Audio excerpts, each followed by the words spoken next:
اس شہنشاہ کا نام سید الساجدین۔ مولا سید الساجدین نے اپنی زندگی میں اتنے سجدے کیے، اتنے سجدے کیے، اتنے سجدے کیے۔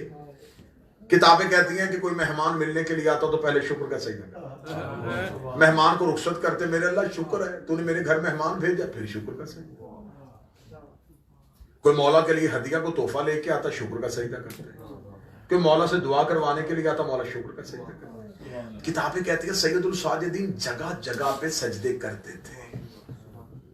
میں نے تو پھر جب یہ کتاب سے جملہ پڑھا تو میں نے اس میں خطابت میں جملہ بدلا ہے، کسی کو اچھا لگے تو وہ بول کے تائید کر دینا۔ یہ جو سید الساجدین جگہ جگہ سجدے کر رہے تھے، یہ سجدے کر نہیں رہے تھے، سجدے بو رہے تھے۔ آج جو کائنات میں جگہ جگہ تمہیں سجدے نظر آ رہے ہیں، یہ بوئے ہی سجاد میں۔ سید الساجدین صرف عبد نہیں رہے، زین العابدین۔ آپ کیا سمجھتے کہ زین العابدین ہونا آسان تھا؟ عبادت گزاروں کی زینت۔ جناب یعقوب نبی، اسی بات کو مکمل کر لیتا ہوں، وقت زیادہ ہو گیا۔ جناب یعقوب نبی جب یوسف کو ملنے کے لیے گئے تو جناب یوسف تخت پہ بیٹھے تھے، تو نیت یہ تھی کہ باپ مجھے تخت پہ دیکھے گا، خوش ہوگا کہ میں نے بیٹا صرف نبی نہیں رہا، بادشاہ بھی بن گیا۔ جناب یوسف نے تخت پہ بیٹھے تھے باپ کی مسرت میں اضافے کے لیے۔ تفسیر کہتی ہے جناب یوسف نے سلام کے لیے یوں ہاتھ اٹھایا کہ باپ کو سلام کرو، یہ ہاتھ کی انگلیوں سے ایک روشنی تیزی سے نکلی۔ یوسف نے آواز دے کر کہا میرے مالک یہ کون سی روشنی تھی جو نکل گئی؟ فرمایا یوسف ہم نے تیری نسل سے نبوت واپس لے لی، تو نبی ہے، تیری نسل میں اب نبی کوئی نہیں ہوگا۔ میرے مالک کو غلطی ہوئی، بڑا حساس مرحلے پہ گفتگو روکنے لگا، میرے مالک کو غلطی ہوئی۔ فرمایا یوسف باپ نہیں آیا تھا، نبی آیا۔ تو احترام میں اٹھا کیوں نہیں؟ جب سامنے حجت آئے تو احترام میں اٹھتے ہیں۔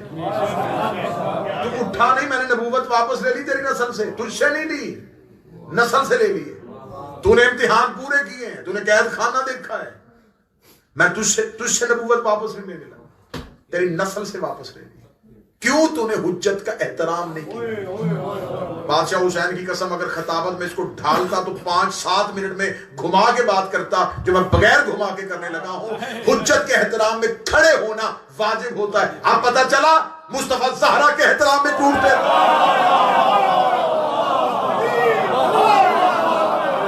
سیدہ کے احترام میں نہیں، بیٹی کے احترام میں نہیں اٹھ رہے، حجت دورہ کے احترام۔ پاک زہرا کے دشمنوں پہ لعنت۔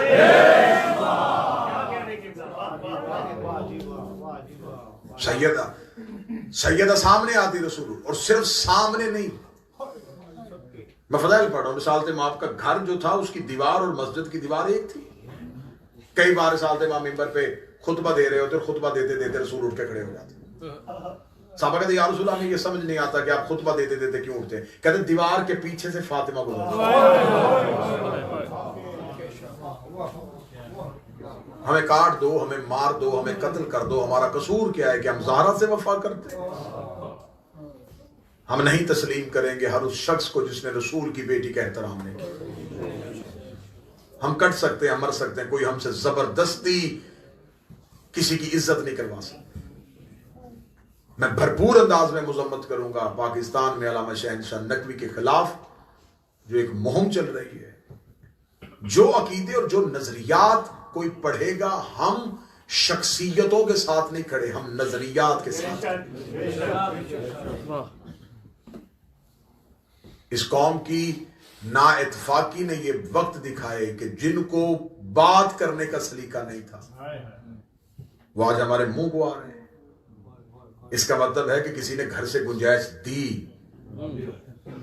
تو دشمن نے 4 دیواری پھیلان کی ہے۔ ہمیشہ چور اسی گھر کی دیوار پھلانگتا ہے جہاں اندر سے مخبر ملا ہو.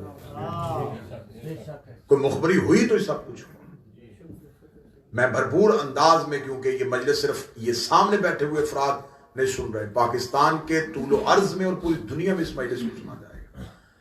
ہمیں وطن عزیز پاکستان کا امن اپنی جان سے زیادہ عزیز ہے، لیکن میں مخاطب ہوں اپنے اہل سنت سے. ایک عرصہ دراز سے ایک تکفیری ٹولہ اہل سنت کے جذبات کو ابھار کے اپنی من مرضی کے مقاصد حاصل کر رہا ہے. وہ مقاصد کیوں حاصل کیے جا رہے ہیں؟ جان بوجھ کے. کل تک تو یہ آپ کی جان کے دشمن تھے، جو آج آپ کے سگے بنے ہوئے ہیں. میرے اہل سنت بھائیوں ذرا تھوڑا بیدار کر کے، کل تک تو یہ آپ کو مزاروں میں بم دھماکے کر رہے تھے، یہ آپ کو صلی اللہ علیہ کا یا رسول اللہ نہیں پڑھنے دے رہے تھے، یہ یا رسول اللہ مدد نہیں کہنے دے رہے تھے، یہ درود کے منکر تھے، یہ آپ کو کہتے تھے کہ کوئی اللہ کے علاوہ مدد نہیں کرتا. آج یہ آپ کے عقیدے کے سربراہ بن کے آپ کی سربراہی میں جو وطن عزیز میں ایک دہشت گردی کی لہر دوڑا رہے ہیں، یہ ایک سوچی سمجھی سازش ہے. میرے ملک نہیں، گرد و نواح کے خطوں میں تبدیلیاں ہو رہی ہیں. صحافی بیٹھے ہوئے ہیں، دانشور بیٹھے ہوئے ہیں. جب خطوں میں تبدیلیاں ہوں تو ملک کی خارجہ پالیسیاں تبدیل ہوتی ہیں، ٹھیک ہے، لیکن میں دبے ہوئے لفظوں میں بات کہہ دوں گا، ہم اربوں کی حکومت پاکستان میں نہیں آنے دیں گے.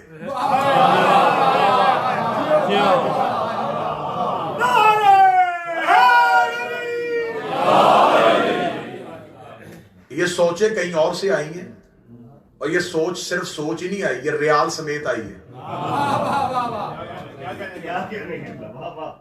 میں کہا صاحب ٹھیک ہے، یہ ریال سمیت سوچ آئی ہے. میرے ملک میں ایک نئی لہر کو ابھارا جا رہا ہے. بھئی اگر بہت زیادہ شوق ہے تو بیٹھو، بیٹھ کے ڈیبیٹ کرو. کس کی عزت کروانا چاہتے ہو؟ ہم سے نہیں ہوتی بنی امیہ کی عزت. اپنے بچوں کی آنکھوں میں دھول جھونک رہے ہو. تمہارے پرانے علماء کتابوں میں لکھ کے چلے گئے، جس کی نام پہ آج تم جلوس نکال رہے ہو وہ مولا علی کو ممبروں پہ گالیاں دیتا تھا. علی کی دفعہ تمہیں غیرت نہیں آئی.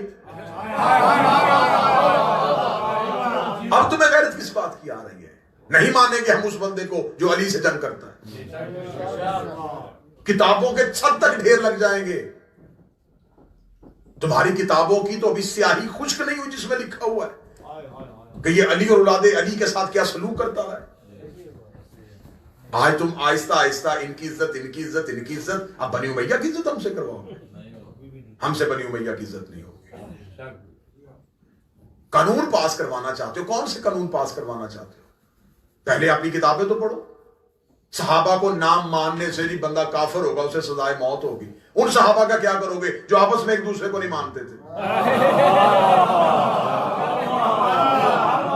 اگر وہ سارے مانتے تو جنگیں کیوں ہوئی؟ میں نے پورے محرم میں یہ مضمون پڑھا ہے. 80 ہزار بندہ ایک ایک جنگ میں قتل ہوا ہے. اب انہیں کیا کہنا ہے؟ شہید کہنا ہے یا قتل کہنا ہے؟ ایک مدینے سے نکال رہا ہے، ایک مدینے سے نکل رہا ہے. جو نکل رہا ہے وہ بھی صحابی ہے، جو نکال رہا ہے وہ بھی صحابی. خالد بن ولید مالک بن نویرہ کو قتل کر رہا ہے، جو قتل ہو رہا ہے وہ بھی صحابی، جو قتل کر رہا ہے وہ بھی صحابی. بعد میں کہتے ہیں جی وہ ان لوگوں کی بات ہی، ہم کون ہوتے ہیں؟ آپ کوئی نہیں ہوتے، ہم ہوتے ہیں. آپ سے کوئی نہیں ہو سکتی، ہم ہوتے ہیں. حضور ہم کریں گے بات. جو حق پہ ہے ہم اس کا ساتھ دیں. اہل بیت حق پہ تھے، حق پہ ہیں، حق پہ رہیں گے. خبردار وطن عزیز کا امن خراب کرنے کی کوشش نہ کی جائے. چند ٹولوں کو سڑکوں پہ لا کے احتجاج کروا کے ہم یہ کر دیں گے، ہم وہ کر دیں گے، ہم وہ کر دیں گے. اخیر بیٹھنا ہے تم نے کہیں نہ کہیں. پھر منحوس مولوی کی کل یا پرسوں کی پریس کانفرنس ہے، جی علی ولی اللہ اذان میں کہتے ہیں کہ دہشت گردی. میں تمہیں علی ولی اللہ دعوت الشیرہ میں دکھاتا ہوں، تم مجھے صلاۃ و خیر من النوم دکھا. بھئی اذان میں اضافہ کس نے کیا ہے؟ ہم تو یہ باتیں بڑے امن کے ساتھ کرنے والے لوگ تھے، لیکن مجبور کیا گیا ہے. اگر علی ولی اللہ اذان میں اضافہ تمہیں دہشت گردی لگتا ہے تو تم نے تو خود یہ بات اصول میں لکھی ہوئی ہے کہ جو کام نبی کی زندگی میں نہ ہوا ہو اور بعد میں وہ بدعت ہوتا ہے.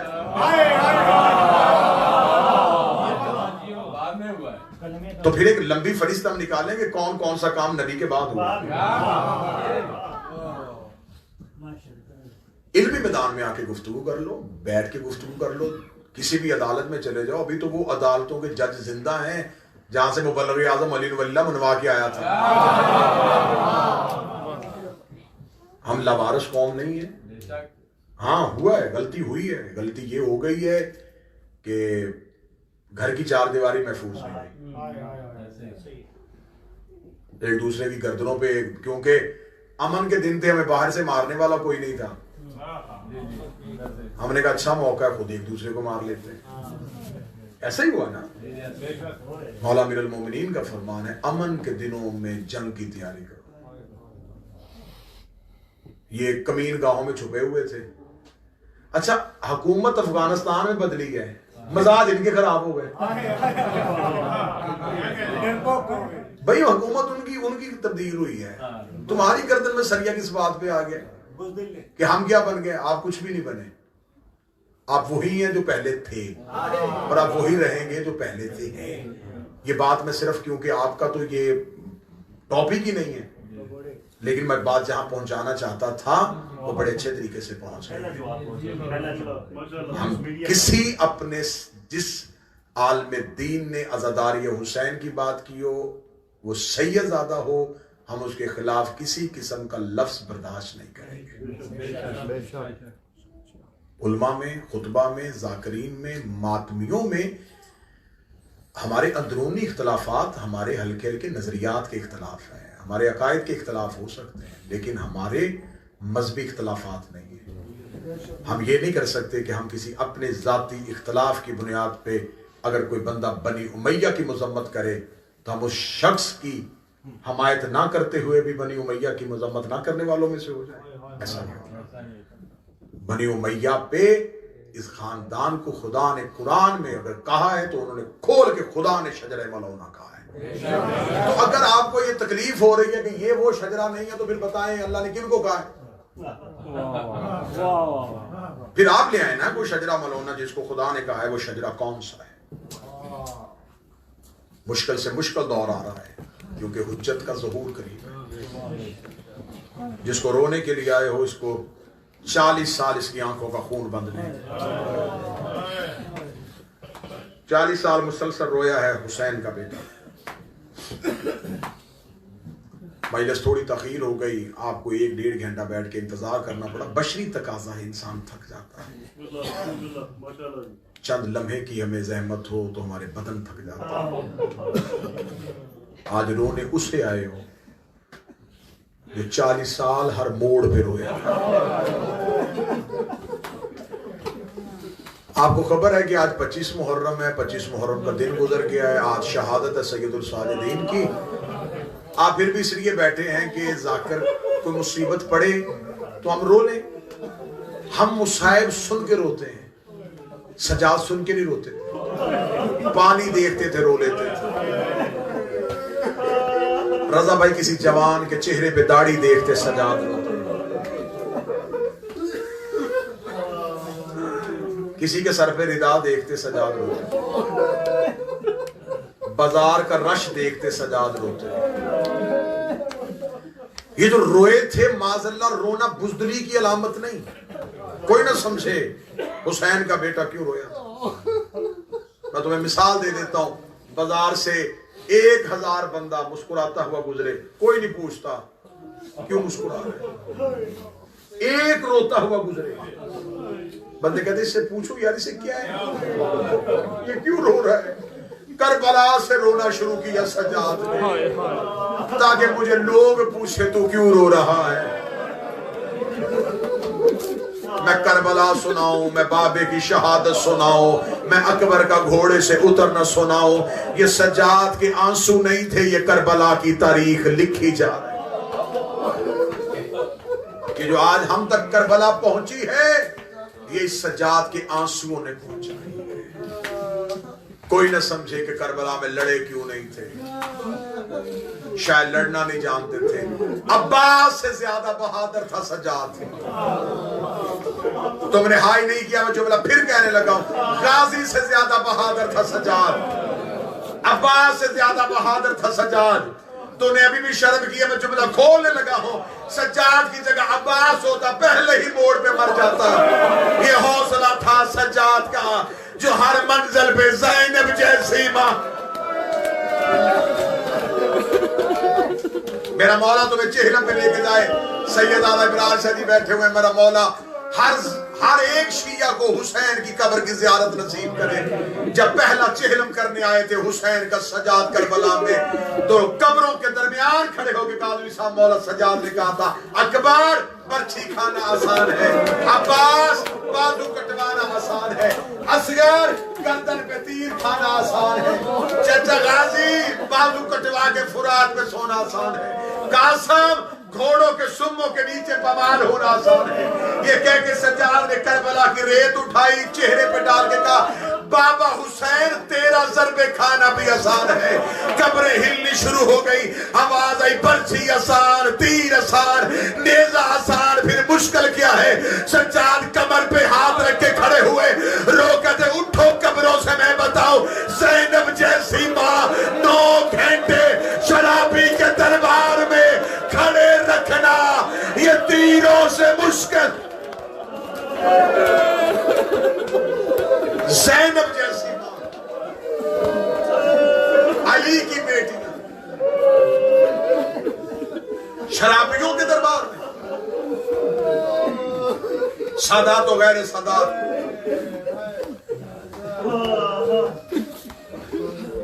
مدینے سے بھی ایک بھائی اور ایک بہن چلے تھے, کربلا سے بھی ایک بھائی اور بہن چلے. جو مدینے سے چلی بہن کا نام عالیہ, بھائی کا نام حسین.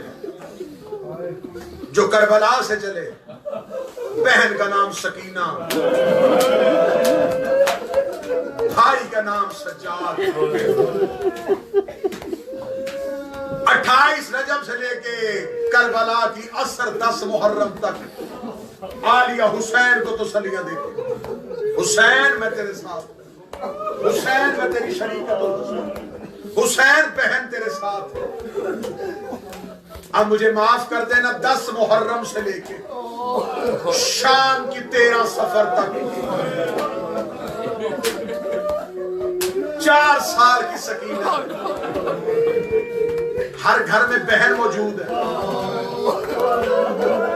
جن بہنوں کے بھائی نہیں ہیں, مولا سجاد کی سکینہ کا واسطہ اللہ انہیں بھائی عطا فرمائے.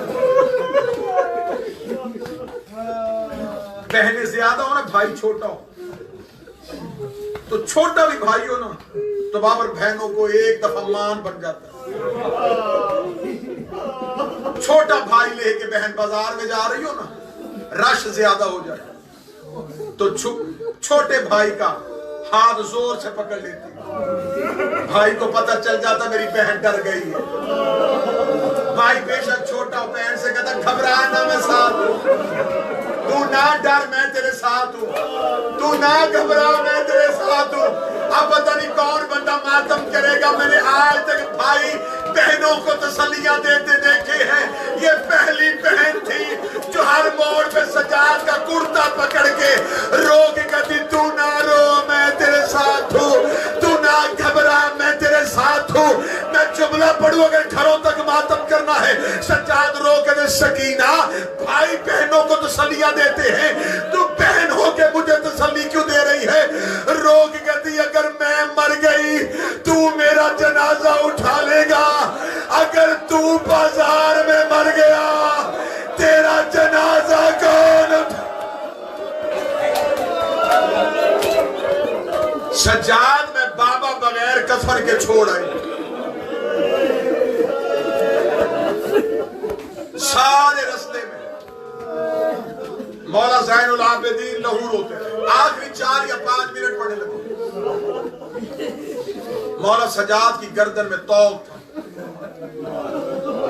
میں نے توق پڑھا مجبوری سے, ذاکرین بیٹھے میں جملہ بدل دیتا ہوں. سجاد کی گردن میں بوجھ تھا, اتنا وزنی توق تھا. آج بھی جو ہندوستان سے تعلق رکھنے والے لوگ بیٹھے آج بھی حیدرآباد دکے میں اس توق کا ٹکڑا پڑا. اس محلے کو دارالشفا کہتے ہیں. مجھے مولا سجاد کی غربت کی قسم, کتابیں کہتی صرف توق نہیں تھا, اس توق کے اندر لوہے کی برچیاں لگی,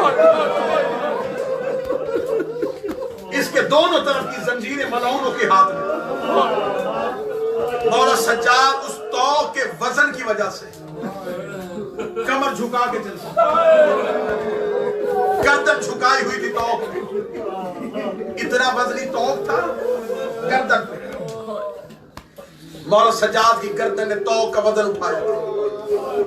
ایک جملہ مجھے یاد آ گیا, شام کا بازار تھا, مارو مارو کی آوازیں تھی. ایک علی کا نبینہ صحابی بازار میں آیا, اس نے حسین کی قرآن کی تلاوت سنی. یہ لوگوں کو ہلا کے کہنے لگا محمد زندہ ہو گئے. انہوں نے کہا نہیں, اس نے کہا یہ قرآن محمد پڑھ رہا. انہوں نے کہا محمد نہیں, محمد کا بیٹا ہے. کہنے لگا کون ہے بازار میں؟ انہوں نے کہا حسین. یہ کہنے لگا حسین شام آئے. آنکھوں میں بینائی نہیں تھی. ایک قریب آگے کہنے لگا حسین زندہ نہیں آیا, حسین کا سر نیزے کی نوک پہ ہے. کہنے لگا کس نے مارا محمد کے بیٹے کو؟ کہنے لگا بیعت نہیں کرتا تھا, 9 لاکھ نے کربلا میں مار دیا. کہنے لگا اب کون آئے؟ انہوں نے کہا حسین کا بیٹا سجاد ساتھ ہے. اس نے ایک بندے سے کہا مجھے حسین کے سجاد کے قریب لے کے جا. یہ بازار میں رش ڈھونڈتا ڈھونڈتا مولا سجاد کے پاس آیا. اس نے قبضہ تلوار پہ ہاتھ رکھا. اس نے کہا کلمہ پڑھا ہے میں نے تیرے دادے اور تیرے نانے کا, مجھے حکم دے بچے ہاتھ کرو. مولا سجاد نے گردن سے سر اٹھا کے کہا خبردار تلوار نہ نکالنا, جنگ لڑنی ہوتی میرا عباس ساتھ آیا تھا. تلوار نہ نکالنا, میری سکینہ ڈر جائے گی, میں بہنیں ساتھ لے کے آیا ہوں. یہ رو کے کہنے کا قیامت والے دن بطول کو جواب کا دوں گا. مولا سجاد کہتے پھر ایک احسان کر. اس نے کہا احسان نہیں, حکم کر. سجاد رو کہتے اپنے سر سے امامہ اتار. اس نے امامہ اتارا. سجاد کی آواز آئی اسے لپیٹ. اس نے لپیٹا. مولا کی آواز آئی میری کمر کے پیچھے آ. میری گردن سے توق اٹھا کے یہ کپڑا توق کے نیچے رکھ. جتنی دیر تک کپڑا رکھے گا میری گردن کا لہو پت.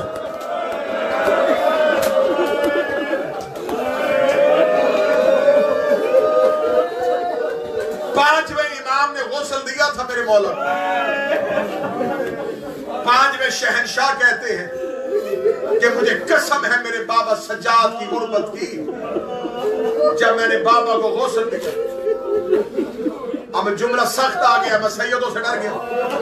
مولا باقر کہتے ہیں میں نے اپنے بابا کی گردن میں گوشت نہیں دیکھا.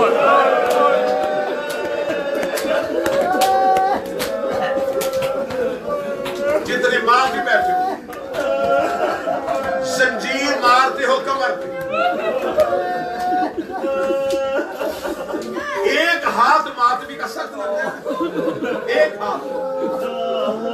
ایک ہاتھ ماتمی کا سخت لگ جائے. دیکھنے والے ایک دوسرے سے کہتے پکڑ لو, زخم زیادہ آ گیا. فوراً ماتمی اس کے اوپر چلے جاتے. وہ منتیں کرتا ہے مجھے مارنے لو. وہ کہتے نہیں تجھے نہیں پتا, ہم دیکھ رہے ہیں, تیرا زخم بڑا آ گیا ہے, تیرا پرسہ بڑا ہو گیا ہے, تو ہمیں زنجیر واپس کر دے. اور مقدر والا ہوتا ہے جس کے ہاتھ سے کوئی زنجیر پکڑ لیتا ہے. اللہ جانے تو ماتم کرے نہ کرے. شام کے بازار میں کمینے لوہے کے تازیانوں سے سجاد کو مارتے رہے.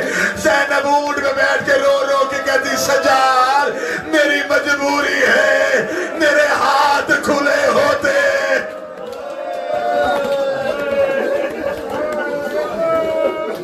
بس ایک سطر پڑھوں گا, شہادت نہ سن سکو نہ پڑھ سکو.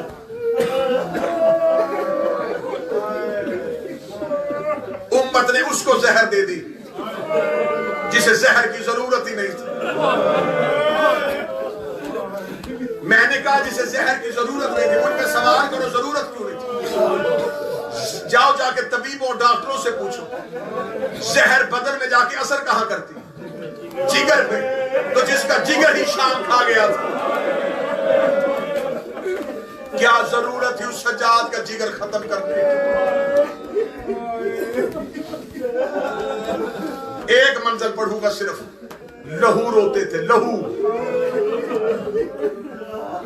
جگر پھٹ گیا تھا غیرت کا پروردگار تھا حسین کا بیٹا ایک بس آج 25 محرم میں آج مجھ سے ایک بندہ آزادار مجھ سے کہے کہ بتا یہ جگر پھٹا کب تھا کربلا میں نہیں پھٹا 18 سال کا اکبر مارا گیا سجاد لہو نہیں روئے یتیم قاسم کی لاش پہ گھوڑے دوڑ گئے لہو نہیں روئے عباس بازو کٹا کے فرات میں سو گئے سجاد لہو نہیں روئے 70 قدم کے فاصلے پہ علی کی بیٹیوں نے حسین کا سجدہ دیکھا سجاد لہو نہیں روئے جو اب تک نہیں رو سکا اسے ہائے کی دعوت دینے لگا شام غریبہ پہلی بار ماں بغیر چادر کے نماز پڑھتے دیکھی جو رو پڑا زینب تمہارا رونا قبول کرے مولا سجاد لہو نہیں روئے اور ایک سطر کہہ دوں سگی بہن نیلے تماچوں کے نشان دکھاتے روئے لیکن لہو نہیں روئے بغیر پالانوں کی علی کی بیٹیاں اونٹوں پہ بیٹھی روئے لہو نہیں روئے قرآن کی آیت رسیوں میں آ گئی سجاد روئے لہو نہیں روئے کوفہ گزر گیا روئے لہو نہیں جب ہے نا شام کا صدر دروازہ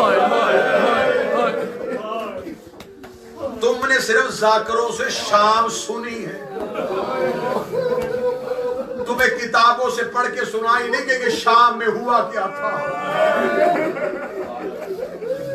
اگر پڑھ دیا جائے تو امام بارگاہوں سے بندے نہیں جنازے اٹھے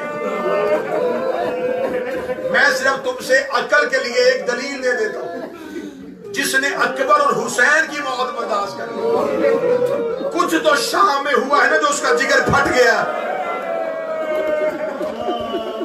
ہم تو صرف تمہارے ڈر سے کہہ دیتے ہیں پتھروں کی بارش ہوئی تھی مولا سجاد سے کہ بندے نے پوچھا مولا سب سے زیادہ مصیبت کہاں ہی فرمایا شام اسے کہا مولا سب سے زیادہ رویا کہاں تھا مولا نے فرمایا شام اسے کہا مولا سب سے زیادہ تکلیف کہاں ہوئی کہا شام جب مولا بار بار شام کہتے رہے اسے کہا 36 شہروں سے گزرا تھا تمہارا قافلہ تیری آنکھوں سے ابھی تک شام کیوں نہیں بھولتا اب جو غیرت مند بندہ بیٹھے سر اٹھانا سجاد رو کے کیسے بھولوں شام شام کے بازار کا ماحول میری آنکھوں سے نہیں جاتا اسے کہا ہوا کیا تھا سجاد رو کہتے اتنا رش تھا پچھلے بدماش رک نہیں رہے تھے اگلے رستہ نہیں دے رہے تھے مولا سجاد کہتے یہ وہی مقام تھا جب میری ماں زمین پہ بیٹھ گئی میں کوشش کروں گا ایک سطر پڑھ سکوں شام کا سطر دروازہ بند ایک دن نہیں 2 دن نہیں 15 اذانیں علی کی بیٹی نے شام کے باہر کھڑے ہو کے سنے آخری 1 منٹ بی بی دیکھ کر سجاد ان سے کہا ہم نے کتنی دیر کھڑے رہنا اب تک علی کی بیٹی اونٹ پہ بیٹھی مولا سجاد نے جس ملاؤن کے ہاتھ میں زنجیر تھی نا زنجیر ہلا اور ملاؤن ہم نے بھی کتنی دیر کھڑے رہے اسے جو جواب دیا وہ جواب سنو معافی مانگ یہ ملاؤن دے کے کہنے لگا ابھی بازار نہیں سجا ابھی لوگ اکٹھے ہو رہے تھوڑی دیر کے بعد شام کا دروازہ کھلا مولا سجاد نے نور کی طرح جھک بھی کمر گولف کی طرح سیدھا کیا مولا سجاد نے بازار کا منظر دیکھا منظر دیکھنا تھا سجاد کی آنکھ میں پہلا لہو کا قطرہ آیا آخری 1 منٹ کے بعد منبر چھوڑنے لگا ہوں مولا سجاد کی آنکھ میں پہلا لہو کا قطرہ ہے. مجھ سے پوچھو سامنے کیا تھا؟ 3000 بندہ ہاتھوں میں شراب کے جام لے کے ناچ ناچ کے کہہ رہا تھا جس نے بدر احد کے بدلے لینے ہو علی کی بیٹی آ رہی ہے. سجاد نے چھتوں پہ عورتوں کا رش دیکھا, سجاد نے ناچتے ہوئے مرد دیکھے. سجاد کی آنکھ سے پہلا خون کا قطرہ آیا. علی کی بیٹی اونٹ پہ بیٹھ گئی ہے. سجاد تیری آنکھ میں خون کیوں آ گیا؟ رو کے دا مت دعا کر تیرے سجاد کو موت آ جائے. رو کے دی موت نہ مانگ, مجھے وجہ بتا. سجاد رو کے دے کمینے نے لکھ کے بھیجا ہے اب تک زینب اونٹ پہ بیٹھ کے آئی ہے, اس بازار میں پیدل چلے گی. اماں تو اس بازار میں پیدل کیسے چلے گی؟ علی کی بیٹی کی آواز آئی, سجاد انہیں بتا دے میں پیدل نہیں چلوں گی.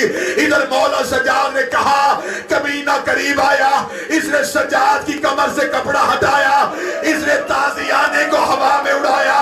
سکینہ پچھلے اونٹ سے گری, قریب آ کے دی نامار میرا ایک سجاد بچا ہے, میری اماں امیر باپ کی بیٹی ہے, میں کربلا کے غریب کی بیٹی ہوں, تو جہاں کہے گا میں پیدل چلوں گی. ادھر سکینہ پیدل چلی, حسین کے سر سے آواز آئی, زینب اب راضی ہے. میری سکینہ پیدل چل رہی ہے. علی کی بیٹی اونٹ سے ایسے گری جیسے گھوڑے سے عباس گرا تھا. رو کے دی پڑھ قرآن, میں پیدل چلنے لگی. ماتم حسین.